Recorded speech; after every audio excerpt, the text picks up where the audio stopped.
अस्सलाम वालेकुम व्यूअर्स, कैसे हैं आप सब। उम्मीद करती हूँ सब ठीक ठाक होंगे, खैरियत से होंगे। मैं हूँ Hina Khan, welcome back to my channel. आज हम अपने किचन में बनाएंगे बहुत ही क्विक रेसिपी जिसका नाम है लौकी का रायता। ये बहुत ही मज़ेदार होता है, इसको स्टेप बाय स्टेप फॉलो कीजिएगा, ठीक है। आधा किलो के करीब मैंने लौकी ले ली है, इसको छील के मैंने वॉश कर लिया है। और ये मैंने पतली वाली ली है, बहुत ज़्यादा मोटी जो होती है ना उसके अंदर बीज होते हैं, ठीक है। तो कोशिश किया करें कि बग़ैर बीज वाली आप लौकी लीजिएगा। फ्लेवर वाली चटनी इसके लिए तैयार कर लेते हैं। इसके लिए एक गड्डी के करीब हरा धनिया ले लें, उसके पत्ते अलग करें। 8 से 10 मैंने हरी मिर्चें और 4 जवे मैंने लहसुन के ले लिए हैं, ये मैं ब्लेंडर में ऐड करूँगी। अच्छा, और इसके बाद मैं ऐड करूँगी 1 खाने का चमचा ज़ीरा, हस्बे ज़रूरत नमक ऐड मैंने किया है इसके अंदर। और अब मैं हस्बे ज़रूरत इसके अंदर पानी ऐड कर लूँगी ताकि ब्लेंड हो जाए अच्छी तरीके से, ठीक है। अब इसको ब्लेंड कर लिया है। अब मैंने लौकी जो है वो कद्दूकश कर ली थी, यानी कि क्रश कर ली थी। आप हाथ से भी कर सकते हैं, मैंने मशीन की मदद से की थी। अब इसके अंदर इतना पानी ऐड करूँगी कि ये बिल्कुल सोक हो जाए, इसके अंदर डिप हो जाए लौकी अच्छी तरीके से। ये चेक कर लें आप, इतना पानी तकरीबन इसके अंदर होना चाहिए ताकि ये उबल जाए। अब चूल्हे की तरफ चलते हैं इसको लेके।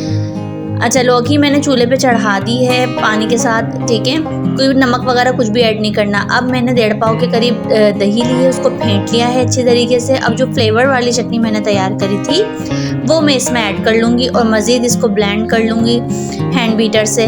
और इस स्टेज पे आप नमक भी चेक कर सकते हैं कि नमक कैसा है इसके अंदर, अगर कम हो तो आप ऐड कर लें। और अगर फ्लेवर वाली चटनी में अगर आपको ज़्यादा स्पाइसेस खाना है, यानी कि ज़्यादा मिर्चों वाला आपको खाना है, तो आप उसी के हिसाब से ऐड कर लिएगा। अच्छा, मुझे कम लग रहा था जो है फ्लेवर इसके अंदर, तो फिर मैंने थोड़ी सी चटनी इसके अंदर और ऐड की है ताकि ये रायता मज़ीद जो है वो मज़ेदार बन जाए, ठीक है। तो अब इसको ब्लेंड करके एक साइड पे रख देंगे हम और नेक्स्ट स्टेप की तरफ चलेंगे। तो ये देखें, अब मैंने लौकी जो है ना उबल गई थी। 5 मिनट उबाल आने के बाद जो है ना तकरीबन 5 मिनट के लिए आपको इसको पकाना है। ये तो एक भाप में ही आ जाती है, इसको ज़्यादा गलाने की पकाने की ज़रूरत नहीं है। और ये ग्राइंड तो पहले से हुई भी है, ठीक है। और इसको पानी से निकाल लिएगा, जब जैसे अच्छी तरीके से पानी निकल जाए जब इसके अंदर, तो फिर फ्लेवर वाला जो आपने रायता तैयार किया था वो इसके अंदर ऐड करें और फिर अच्छे तरीके से इसको मिक्स कर लेंगे।